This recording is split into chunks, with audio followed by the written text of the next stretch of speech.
Hello everybody, it's Diamond Miner Studios, and it's finally time for the last episode of the Dreamcast era Sonic Mini Marathon. That name is terrible and unoriginal, yes, but I really don't care. Last time I covered Sonic Adventure 2, which is in my opinion the Sonic series' single greatest entry. It really was a great way to conclude the Dreamcast as a system in spite of its unfortunate commercial failure, and if the series ended right there, it would have been a perfect finale. However, as history shows, the Sonic series didn't end with that game. Around the same time Sonic Adventure DX Director's Cut was released, Sonic Team developed the first true multi-platform entry in the Sonic series, Sonic Heroes. It was a rather interesting title in various ways, both because of its status in the series and even gameplay-wise. I have to be honest, while it's not quite as good as the adventure titles, Sonic Heroes is a rather solid entry in the series if I do say so myself. It's not my personal preference on how to handle Sonic gameplay in the third dimension, but what it does try to do is executed very well in its own right. So with that said, let's get to it. As usual, I'll start with a history lesson. If you just want to get into the review, you can use the timestamps provided in the description to skip ahead. You still here?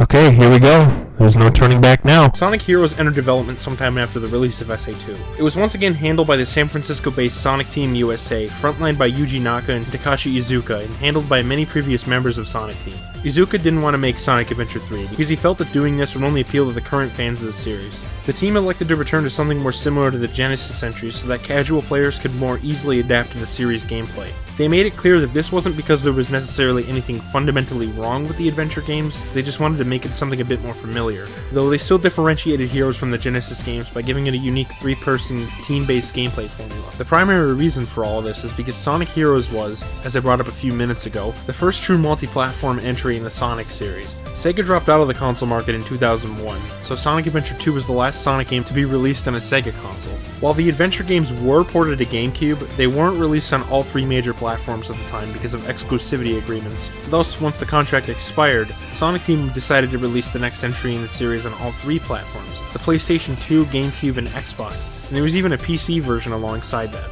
Additionally, they partnered with Criterion Software so they could use their renderware engine, which would make developing for all these systems at once much easier. Despite that, development was still incredibly stressful for all involved, mostly because of the challenges Sonic Team faced with porting the game to PS2 and Xbox, hardware they had little experience with, and strict deadlines from Sega. It got so intense that Iizuka even lost 22 pounds and suffered from insomnia because of the sheer amount of relentless work he subjected himself to. When the game finally released in 2003 in Japan and 2004 elsewhere, the reception was more mixed than previous entries, but still overall positive. It was considered business as usual, and Sonic was still seen as a legitimate franchise. However, as history shows, this generally positive, if somewhat mixed reception would gradually turn into negativity and eventually outright vitriol over the course of the next half-decade. Heroes never got a worldwide digital re-release, unlike the adventure games, but that still didn't save it from suffering the wrath of online angry men. More or less, that's how the reception of Heroes is to this day, just like the adventure games. If those games are polarizing, then Heroes seems to be the one of the three to inspire the most negativity, and the reason is somewhat complicated. I've gone over this in the Sonic Adventure reviews, but it once again bears repeating. An era of nostalgia for 1980s and 1990s consoles was taking place at the time, and the Genesis Sonic games were among some of the most praised games from that era. Because of this, Sonic's fall from grace around 2005 couldn't have happened at a worse time, even if they tried. It really is an example of Murphy's Law. The Sonic series started to degrade in quality, there's tons of nostalgia for the 2D days, so guess what happens? People need to find something to blame, so they immediately claim that the series jumped to 3D, diversions from the old formula, and other such things are what ruined it. Thus, this spawns the Sonic's rough transition to 3D, Sonic's stupid friends, and other such stupid arguments I'm so sick of hearing, because yes, they still exist and are very much prevalent to this day. Of course, Heroes was among the games affected by this, and it was lumped in with all the games that came after it. I'm not saying this explanation for the shift in fan perception is a definitive fact, it's just my best guess. Regardless, if some people already hated the adventure games, then many more point to Heroes as the true start of the Dark Age, which is surprising to me. Out of the three main entries from the Dreamcast era, Heroes feels the most like a Genesis Sonic game, so the fact that it's not the most beloved of the three is rather confusing. So now it's my turn. Personally, I rather like Sonic Heroes as a game on its own. I do prefer the adventure games, like I said, and hell, even some of the 2D games, but Heroes holds holds its own as a fun entry in the Sonic series and is criminally underappreciated. As usual, if you disagree with me, that's fine, but this is my review. I'm giving you my honest thoughts on Sonic Heroes as I experience it. Also, for this review, I'll be playing the Gamecube version. I also own the Xbox version, but it's pretty much identical to the Gamecube one outside of some visual and frame rate downgrades. The PS2 version is by far the worst, as it has graphical issues, technical problems. It even pulls a Sonic Adventure on Dreamcast with its terrible, inconsistent 30 FPS, in contrast to the other version's 60 FPS. I also can't get the PC version to work. The Gamecube version is the best one anyways, so that's the one I'll be sticking with. With that said, this is my review of Sonic Heroes. The story of Sonic Heroes is a true masterpiece. I'm not kidding when I say it might just be the greatest narrative ever told from all of human history. It's deep, complex, and features philosophical themes that say something truly profound about the nature of life itself. It really puts those lousy adventure stories to shame. The Last of Us? More like The Last in Line because your story sucks compared to Sonic Heroes. In all seriousness, Sonic Heroes' story is one of the simplest and most lighthearted out of any Sonic game. It's a stark contrast to the more cinematic, story-driven Sonic Adventure duo that came before. I do personally prefer the greater balance of narrative and gameplay that the adventure games, well, that SA2 provides, but for one game, I don't mind this more lighthearted direction at all. Not everything has to be some mind-bending, cinematic, narrative-heavy thing to be enjoyable, and it's okay if something just wants to focus on being fun, which is what Sonic Heroes does. It's kinda like Mario games in that sense, where the story more or less takes a backseat to the gameplay. In spite of this, the characters still feel like themselves, so the shifting tone doesn't come off as jarring. Essentially, Sonic Heroes' narrative follows 4 teams made up of 3 characters each, as they chase after Dr. Eggman for their own reasons. Sonic, Tails, and Knuckles receive a letter from Eggman revealing his plans to conquer the world with the ultimate weapon within the next 3 days. And Amy, Cream, and Biggs start looking for Sonic because a newspaper they receive seems to imply that Chocola-Chow and Froggy, Cream and Biggs' friends respectively, have been taken by the Hedgehog. Meanwhile, Rouge infiltrates one of Eggman's bases where she's attacked by E123 Omega after she finds Shadow asleep in a stasis pod. Yeah, as it turns out, he survived the events of SA2 and merely has amnesia. It does kinda suck that the phenomenal ending I praised is now less impactful, but the way they bring Shadow back isn't an insult to his character or anything. Unlike the modern games. Anyways, Omega is pissed that Eggman made him the strongest of the E-Series, but confined him to guarding the space, and Shadow thinks Eggman has the key to curing his amnesia. As such, the 3 form an alliance and agree to track down Eggman. While this happens, the Chaotix, returning from the 32X game Knuckles' Chaotix as rebooted characters, are seen as running a detective agency. One day they get work from an anonymous client to investigate Dr. Eggman, which isn't suspicious at all, I swear. So yeah, the story is rather simplistic, and it's even somewhat similar to a Genesis Sonic plot, in the sense that it focuses on chasing down Eggman. The thing that's a major improvement over the previous games, however, is the presentation. Sonic Adventure featured terrible animations, pacing, and an obscene amount of repeated cutscenes across the 6 main campaigns, which by the way you couldn't skip on Dreamcast, and yes, I'm still salty about that. Sonic Adventure 2 was a lot better in this regard and actually allowed you to skip the scenes, but it still had some stiffness and the mouth movements weren't synced to the English dub. Sonic Heroes, on the other hand, doesn't suffer from these problems. You won't be watching the same cutscenes over and over again multiple times, and even then the cutscene animations themselves have seen major upgrades. Stiff movements are a thing of the past, and while the scenes aren't quite as active or interesting as SA2, the English dialogue actually matches the lip movements this time. The character models don't look mind-blowingly amazing when viewed up close, and the pre-rendered CG cutscenes look very dated. But those are the only bad things I can say about Sonic Heroes' story presentation. The voice acting itself is also fairly well done. Ryan Drummond, Scott Dreyer, Lonnie Minella, and Dean Bristow nail it as Sonic, Knuckles, Rouge, and Eggman respectively, and others such as Mark Biaggi as Vector and John St. John as Big, and E123 Omega do a fantastic job as well. The only voices I don't care for are William and Emily Corkery as Tails and Charmy Bee respectively, as they're way too grating and annoying for my taste, the latter especially. I personally don't mind these young child characters in media, but in this case, the direction these two are given just gets on my nerves. But hey, at least Charmy isn't nearly as bad here as he was in Shadow the Hedgehog. I mention this acting because the characters now have in-stage dialogue, which some people can't stand. Personally, I'm not bothered by it because it adds charm to the characters and their interactions are often pure gold. Cool shit. Our top priority is Eggman. Don't forget that. No time to waste. You're too serious, Omega. Unfortunately though, the characters have a tendency to repeat themselves just like any game that has in-stage dialogue, which can get grating.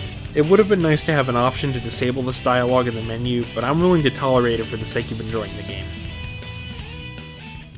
So yeah, the story isn't winning any awards, but it's charming for what it is and the presentation is the best in the Dreamcast era. That said, how are the visuals? They're probably the best in the Dreamcast era as well. Sonic Adventure 2 was a fantastic looking game and was already a huge improvement over Adventure 1 itself, but neither of those games look quite as good as this game does. To be quite frank, Sonic Heroes may just be my favorite looking game in the series. Well, one of them at least. Its textures are more detailed and colorful than even SA2, the models are the best looking thus far, and while its environments aren't quite as instantly iconic as something like City Escape or Pumpkin Hill, Sonic Heroes features many visually diverse and memorable stages in its own right. I love the look of these levels, especially the vast city of Grand Metropolis and Power Plant, the spooky scenery of Hang Castle and Mystic Mansion, and of course, the absolutely gorgeous sunshine, palm trees, ruins, and other tropical imagery from Seaside Hill and Ocean Palace. What can I say? I love tropical imagery. In terms of art direction, Heroes is somewhat of a departure from the previous 3D entries. Those games combine the cartoony Sonic aesthetic with more grounded environments in an attempt to imply connected environments, which is solidified by means of hub worlds or a world map, something I liked a lot. Heroes, by contrast, harkens back to the Genesis games in more ways than one. Its environments are far more cartoony and aren't directly or indirectly connected to one another, which I find perfectly fine. Several of the levels are also clearly inspired by the classics. Thankfully, these levels are only inspired by the Genesis games and don't lazily recycle their aesthetics, which I appreciate. I also really love the new cast of robot enemies. The Egg Pawns are appealing on their own and fit well into the Sonic universe. Visually, Sonic Heroes is the best in the Dreamcast era, but how is it musically? I'll be upfront, the music in Sonic Heroes is extremely underrated. I don't think it's quite as epic and varied as SA1, nor is it as headbangingly catchy as SA2, but this game's music holds its own as one of my favorite soundtracks in the whole series. Jun Sonoy and Crush 40 are back once again, alongside several other vocalists. The game's main theme, the aptly named Sonic Heroes, is performed by Johnny Gioli, the same Crush 40 vocalist who sang legendary hits such as Open Your Heart and Live and Learn. I love pretty much every song from this OST, and I find that the genre variety is a little greater than that of SA2. There's an emphasis on rock and roll as usual, but there's also other genres such as techno, tropical music, atmospheric music, and more. It's an all-around banger of a soundtrack, so why not have a sampling of some of the game's best songs?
I seriously don't get why this game's music is so often slept on in comparison to most other games in the series. I love almost every Sonic soundtrack under the sun, and this one is definitely one of the series' best.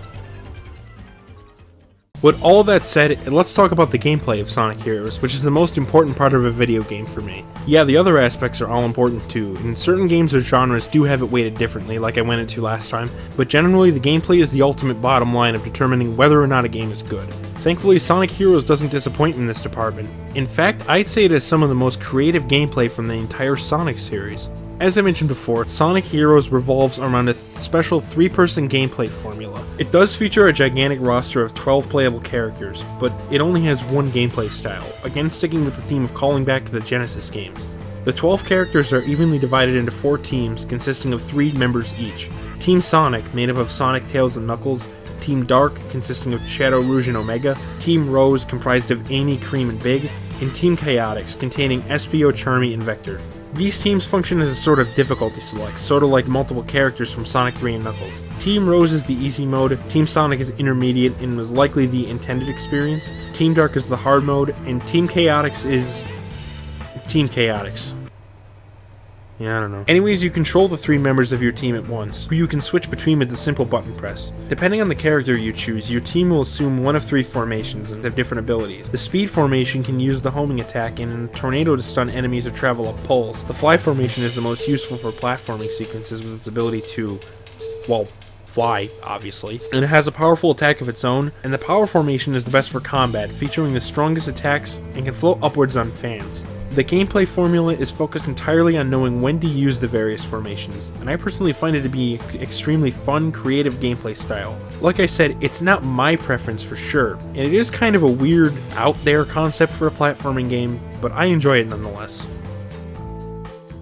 Common complaint many people have regarding Sonic Heroes is its control scheme. A lot of fans and critics alike like to claim that Heroes supposedly has overly slippery controls. I can see where these people are coming from, but honestly, I don't think the control is nearly as slippery as some may have you believe. The adventure games undeniably have the better control, and a far more precise turning. The problem in Heroes' case is that this character's speed is much higher than before, and their turning is a lot more instantaneous at high speeds. Unfortunately, Sonic wouldn't control as well as 3D as in the adventure games from this point forward. That said, slipperiness is really only a problem when playing as the Speed formation, which you'll only be using in areas with straightforward paths or for rail grinding. The Power formation is what you should usually be using for exploring or fighting enemies because of its far more precise control. Additionally, the Fly formation helps to eliminate any issues with platforming, since it obviously has the ability to fly and is the most manageable control-wise. You may say, well, I shouldn't be required to use the other formations, but that's just not true. I said it when talking about treasure hunting last time, and I'll say it again. You have to use the mechanics you're given in order to succeed, and if you don't, then it's your own fault if you have a shitty time. For instance, let's say if I were to play the Genesis Sonic games without using the spin dash or rolling into a ball, and then said they sucked because of it, I would be absolutely massacred by absolutely everybody. So why then is Sonic Heroes not given the same treatment? It just boggles my mind. For me, the control in Sonic Heroes works well for the level design you're given. I don't like when you sometimes get a sudden burst of momentum after you land, which can lead to falling into a pit if you don't expect it, and there's occasionally some annoying knockback, but other than that, the controls of Heroes are perfectly functional.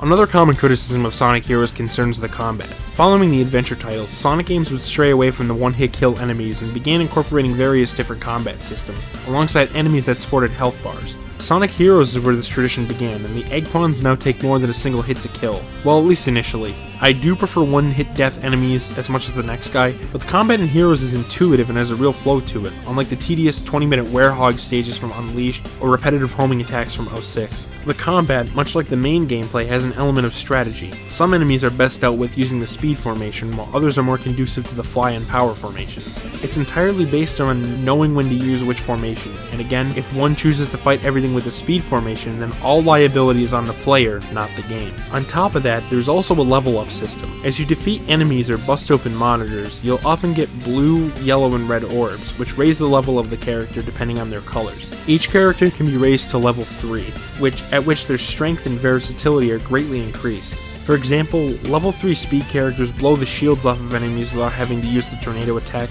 level 3 fly characters can blast through almost anything with their thunder shoot, and level 3 power characters have area clearing special attacks that trigger after pressing the action button 3 times. In addition, fighting will build up the energy for a team blast, which is essentially just a screen nuke activated by pressing the Z button. The only time the combat becomes tedious is whenever they plaster multiple large enemies on screen at once, which is where I usually end up using the team blast. Well, whenever I can. In general, I find Sonic Heroes' combat to be inoffensive at worst. As for the level design, it's pretty good. With talking about Gamma in my SA1 review, I said that the good level design can save a game whose controls are otherwise not ideal, and Sonic Heroes is one of my go-to examples of this. Sonic Heroes is separated into 14 stages, all of which are divided into 7 groups of 2 levels each. Each of the 2 levels in those pairs has the same theme as the other, and after the second stage of each pair, you fight a boss. Sounds familiar, doesn't it? Well, it should, because this is the exact same structure that would be in a Genesis Sonic game. 2 acts per zone, after which you fight a boss and then move on to the next one, rinse and repeat.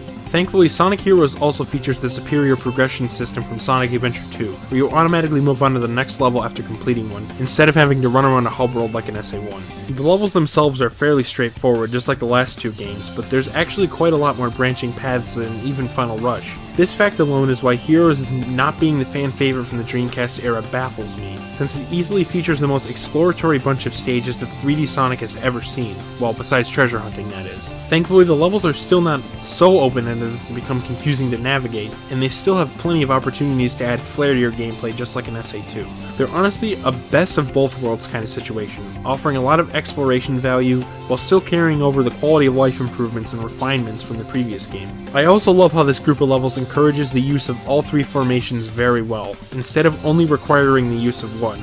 There wasn't a single stage that went by where each formation wasn't useful at some point. From Seaside Hill to Final Fortress, there's sections that require using all the mechanics that the game has. No formation is neglected. Creative use of your formations often allows access to hidden paths as well, further encouraging the player to experiment with the mechanics. Hilariously enough though, Heroes is one of those games that has player guidance to an almost unnecessary degree. Like, you'll still be seeing signs telling you what formation to use even in the final stage, so there's no excuse not to use all the formations. Then again, some people really do need these games' mechanics spelled out to them like they're toddlers, so sure, whatever. As a result, the levels have a similar design philosophy to Sonic 3 and Knuckles. There's some sections where you'll be able to blast forward at insane speeds, and others where you'll take it slow and carefully platform. Some may disagree, but personally I find speed platforming segregation to be a perfect legitimate way to balance Sonic's gameplay elements. I will admit, it's not quite as impressive as the near-perfect balance of speed and platforming in the adventure games, but since those 2 games were the only ones to actually succeed at integrating speed and platforming 100% of the time, it's probably for the best that Heroes employs this somewhat safer design philosophy. However, the level design isn't perfect, and it's definitely not without its problems. One issue concerns stage length, because yes, Sonic Heroes' levels do tend to last quite a while, not unlike games such as Klonoa 2 Lunatea's Veil. Like that game though, this stage length honestly doesn't bother me all that much, at least when viewing most of the teams on their own. More on that in a minute. Even though they're statistically some of the longest in the series, they sure don't feel that way because as I play them, I'm having fun. I mean, for God's sake, I'm the guy who loves collectathons, and some of those games can have you spend up to several hours on a single level. The only level design problem that really bothers me is the game's unfortunate lack of polish. Sonic Adventure 1 also had a little bit of this, but Heroes suffers from it far more. Sometimes you'll die in a way that just won't feel like your fault, such as getting knocked into a pit during a scripted sequence, or getting sent flying off a rail if you hold down the crouch button. I even ran into a few moments where I somehow clipped through geometry and died. This kind of stuff doesn't happen nearly as often as some may lead you to believe, but whenever it does occur, it can get rather annoying. I also don't really like Final Fortress all that much because of its reliance on spamming big enemies, but the likes of Ocean Palace, Frog Forest, and Egg Fleet are pretty fun. With all that said, you may be wondering if there's a reason to play the other teams. Team Sonic is the overall best campaign and is likely the one the designers intended most people to play, but do the others offer fun gameplay on their own as well? Since each team has pretty much the same gameplay style, I would say yes. For the most part. Team Rose is, as I said, the easy mode, so their stages are pretty short and end just as they start to pick up, but I actually get a kick out of the increased challenge offered by Team Dark. Some people like to claim that Dark is just Team Sonic but padded out, but I'd actually disagree with that. The designers themselves listed Team Dark as the definitive hard mode, so is it really a bad thing if they're exactly what it says on the tin? As such, the increased stage length doesn't really bother me, but the overuse of shielded enemies can make combat somewhat tedious at points. The last campaign, Team Chaotix, is the one that differentiates itself from the others with a mission-based stage structure. Instead of only reaching the end of the stage, you have to perform various tasks, be it collecting a certain number of objects or defeating every enemy in the stage, among other such things. It's bad. Yeah, Chaotix is the only team playthrough I dislike out of all 4. I don't mind when Sonic games attempt to add variety, but I don't find Team Chaotix to be a welcome change of pace from the standard gameplay of Sonic Heroes. The problem here is the missions. They do not mesh well with the level design that this game has. You'll often have to track down a finite number of collectibles in a linear stage, so guess what that means? If you miss even one, you'll have to go back to the start of the level and go through the whole thing all over again to find it. Not every mission is like this, but a lot of them are. These items are often placed in the most inconvenient spots humanly possible, or are otherwise tucked away in places where finding them is like locating a needle in a haystack. The Mystic Mansion Torch mission is definitely the worst example. It took me, no joke, 30 minutes! And there's this infuriating rail grinding section where the characters never go where you want them to. Seriously, how is searching a gigantic-ass linear stage that doesn't allow for easy backtracking supposed to be fun? Treasure hunting also made you look for collectibles in its stages, yeah, but at least those levels were designed around exploration and were thus open-ended. All of this crap makes Team Chaotix a frustrating test of patience more than anything, and I just didn't have a good time with their campaign. However, that's, what, 1 out of the 4 teams? Hardly the game ruiner that some people make it out to be, and I'd still rather play their campaign than suffer through the atrocious gameplay of the Crash Bandicoot trilogy or Secret Agent Clank.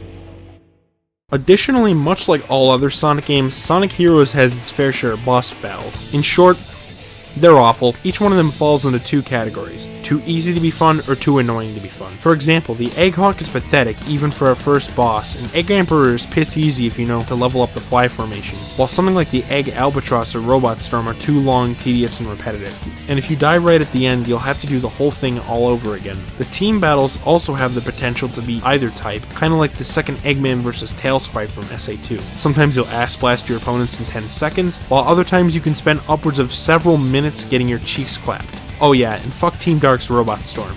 Did I mention fuck Team Dark's Robot Storm? Fuck Team Dark's Robot Storm. And that is really all I have to say about the bosses.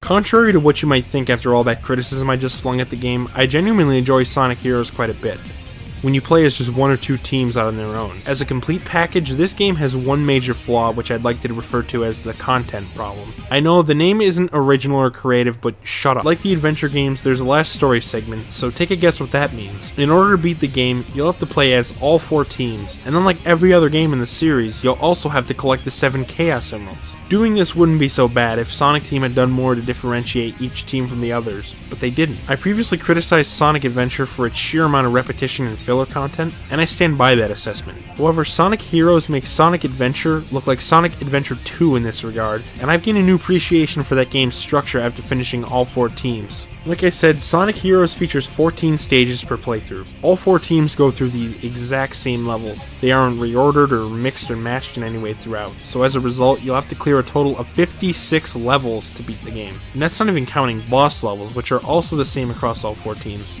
At least Sonic Adventure reordered the levels across the 6 campaigns. You weren't forced to replay all 11 stages as all 6 characters, and some of the campaigns even featured different gameplay mechanics to reduce repetition, such as Knuckles or Gamma. This wouldn't be as bad if the stages were shorter, but like I said, they're some of the longest in the franchise, often lasting upwards of 10 minutes or more. I know I said that I didn't mind it because the levels themselves are fun, but that's only when examining each team separately on their own merits. As such, Sonic Heroes just gets more tedious and repetitive the longer it goes on. I really don't understand why beating Team Sonic alone isn't sufficient for unlocking the last story segment. This is only compounded by the special stage system. These things are always among the worst parts of any Sonic game, with Blue Sphere from 3 and Knuckles being the only decent ones. The special stages in Heroes are, surprise surprise, not very good. Getting into the stages is already a pain in the ass. You have to collect a key and reach the end of the stage without getting hit, which is far easier said than done when there's so many enemies around each stage. Also, you can only get the emeralds from the second act of each zone, which is just obnoxious. Thankfully though, each level has multiple keys in it, so it's not as bad as it could have been, especially as Team Rose with their shorter, easier levels. The special stages themselves also suffer from sucky design. They're a lot like the half-pipe from Sonic 2, and you have to catch up with the emerald before it reaches the end of the stage. Problem is, doing this is a royal pain in the ass because of the poor control and hit detection these stages have. Your characters are insanely slippery, and slamming into a hazard of any kind instantly and awkwardly brings your speed to a screeching halt. This can even happen by hitting thin air. Seriously, what stopped me there? Thankfully, there is an easier way to get the emeralds. Switch to the power characters and hold down the boost button after collecting a few spheres. This method makes the control far less slippery, and if you do it right, you can sometimes get the emeralds very quickly. Doing it this way, and only this way, I was able to get the Chaos Emeralds without having to replay the stages too many times. Unfortunately, you don't get the option to try again if you do fail one, so you'll have to select the stage from the menu to try again. And of course, you can't select the levels individually and are forced to play the first act of the zone again. But at least the condition is having all 7 emeralds on your file, instead of being required to do all 7 as the same team. This makes this system far more palatable, but it's still merely another thing to cross off the list. And that's not all. Sonic Heroes also has its fair share of optional content. It doesn't feature as many side goodies as the adventure entries, but still a decent amount of stuff. I don't have much to say about it, so I'll keep this short and sweet. Sonic Heroes doesn't have a Chow Garden, but it still does have the optional missions and a multiplayer mode. However, these things are downgraded from the previous entries. The optional missions were never that great in the adventure games, and they're even worse here because of the far greater stage length. Like SA1 and SA2, I honestly couldn't be bothered to complete these. In addition, the multiplayer is much worse than SA2 Battle, as it has far less options and runs at the same choppy frame rate that the Dreamcast SA2 multiplayer did. On top of that, the ranking system also returns from Sonic Adventure 2. Personally, I thought that system was one of the best things about that game, and it was a strong incentive for learning everything there was to learn about its level design and gameplay mechanics. The game really was built around this system, and it was just what the Sonic series needed to fully justify its philosophy of lastability through replayability. Unfortunately though, I don't enjoy going for A ranks nearly as much in Heroes. Don't get me wrong, it's great that the system is still here, but the longer stages combined with occasional annoying deaths make me far more content with just beating each stage and leaving it at that.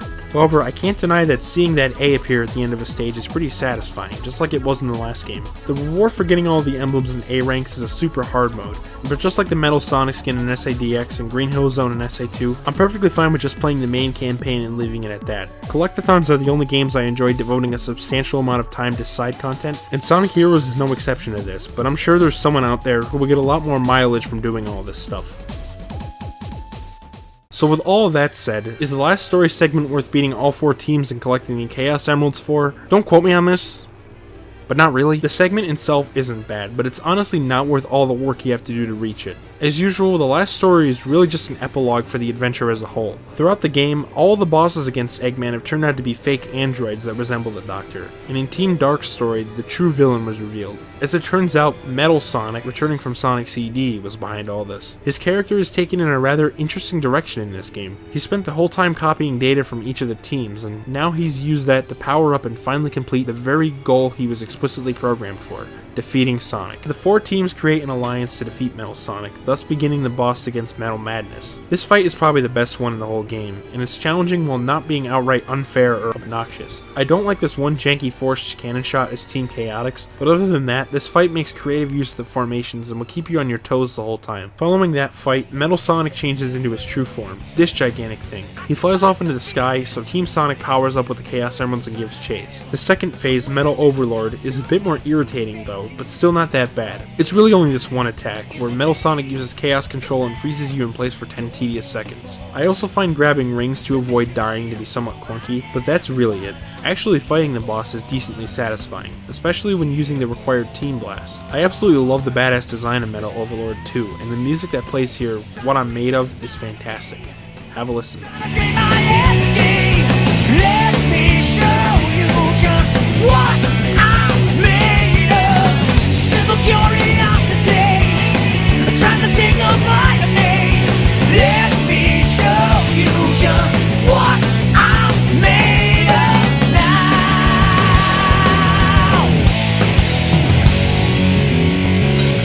Man, oh man, that's a great song. Anyways, Sonic and friends manage to stop Metal Overlord, and he reverts back to his standard form. Sonic, Tails, and Amy run off together. Rouge's old itch came back, so Knuckles chases after her, and Team Chaotix hunts down Eggman as he's trying to escape from them. Meanwhile, Shadow and Omega deal with the now inactive Metal Sonic, and then we see Team Sonic strike the pose featured on the box art. This is a nice ending and wraps up the story quite well, but it's honestly not really worth playing all 4 teams and the special stages to unlock, so I wouldn't blame you if you just stuck to playing 1 or 2 teams. And that, folks, is Sonic Heroes. Despite all the criticisms I've been making throughout this review, I really do enjoy this game and find that it's one of the most creative, fun entries in the Sonic series. It's just that the game is far from perfect, but what's here is a very enjoyable time. However, I wouldn't always say that. I may have fun with Sonic Heroes nowadays, and I may have generally enjoyed my time playing it for this review, but a while ago, my perspective was anything but. Those who have been following my channel since early 2020 probably understand what I'm talking about. Let me take you back to the fall of 2019, a great time if you ask me. I was about to start my senior year of high school, and I just got my first Dreamcast late that August. The previous year, I had played through and beaten all the classic Sonic games, and I really enjoyed them all. so I was expanding to the 3D entries for the first time. Once my Dreamcast arrived, I immediately started playing my first 3D Sonic game, Sonic Adventure 2, and I was hooked. I loved almost everything about it. The graphics, the music, the entertaining story, the level design, the gameplay, the style, everything. Pretty much all I went into in the last review. I would then play the first Sonic Adventure, and while it wasn't nearly as good as the masterpiece I had just played, I still overall enjoyed my time with it despite its flaws. Naturally, I wanted more, so I immediately set my sights on Sonic Heroes, the next game in the series after SA2. I got the game as a Christmas gift that year, alongside buying the Gamecube versions of the adventure games with my own money. I was excited to give the game a whirl, but I decided to replay the adventure games, well, SA2, on my Gamecube first. Those versions were then cemented as the best way to play those games for me, so following that, I excitedly started playing Heroes. However, this game was much different from what I was expecting. Dying in ways that seem like the game's fault over and over again, fighting the game's tougher enemies and getting killed by them repeatedly, getting annoyed at the in-stage dialogue, attempting the special stages and dealing with the slippery control, playing Team Dark, and then spending over an hour each on Robot Storm and Final Fortress. This game is terrible. At least, that's what I thought at that time. I would end up rage quitting several times after encountering some of the game's clunkier aspects, and by the time I got to Team Dark's Egg Emperor, I gave up and declared the game one of my personal least favorites in the series, if not one of my least favorite games of all time. My perspective that the game sucked carried on throughout most of the year, which was even reflected in my own videos. For example, in my Easter Special Collection showcase, I acted like I was horrified by the game, and I even dunked on it several times in my Top 25 Games video. However, by the end of the year, things would begin to change. Around the time I entered my first semester of college, I was still of the opinion that the game was bad, but I would come across a few things that would convince me to give Heroes another playthrough. One, I played some of the games after Heroes, such as Shadow the Hedgehog, which was so bad that I started to reevaluate Heroes' quality. There's no way this game can be worse than those. 2, I watched a 7-hour This Is How You Don't Play video on the game, which was coincidentally focused on the Heroes playthrough from the same individual who caused the whole glitch factor debate from Sonic Adventure that I went into in my review of that game. Of course, this person played the PS2 version.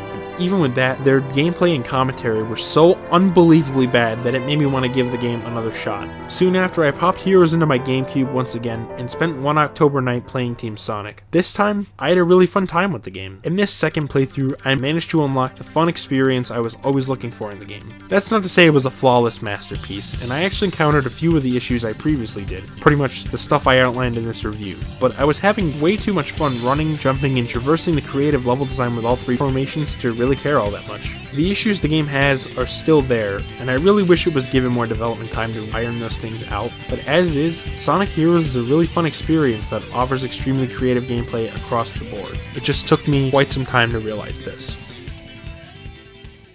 And that pretty much wraps up my opinion on Sonic Heroes. In general, I think it's a pretty good game and is a worthwhile entry in the Sonic series. I won't deny that the game has its fair share of flaws and shortcomings. It's somewhat messy in certain areas, it's a bit lacking in polish, and unlocking the last story segment is a tedious slog because of all the repetition and padding, even more so than SA1. But the game more or less makes up for it with its charming and entertaining story, with the best presentation in the Dreamcast era, absolutely gorgeous visuals that hold up better than even those of SA2, a stellar soundtrack that's criminally overlooked, and a genuinely fun, creative gameplay loop that features an awesome 3-person playstyle with fantastic level design. I don't think it's quite as good as the adventure games, especially as a package when you consider the repetition and poor pacing that comes from unlocking the final boss. But as long as you play just 1 or 2 teams on their own, it's easy to get over this and just sit back and enjoy yourself. The game is designed in a way that doing so means that you won't be missing out on anything that the game has to offer after all. The final boss isn't even that substantial anyways, so there's no fault in ignoring the special stages. A run-through of Team Sonic alone encompasses some of the best gameplay the Sonic series has ever seen, and the other teams are just a supplement to that. I quite like Sonic Heroes, and it's honestly up there in terms of my favorite 3D Sonic games.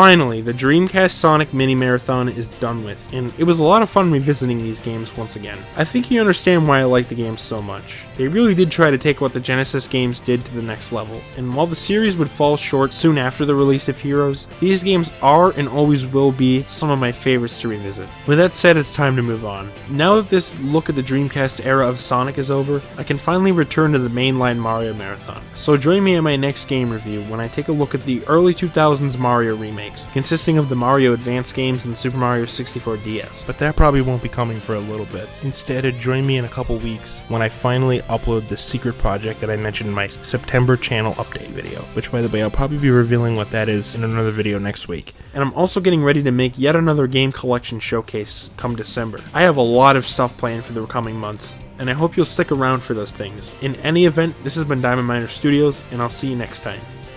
Peace.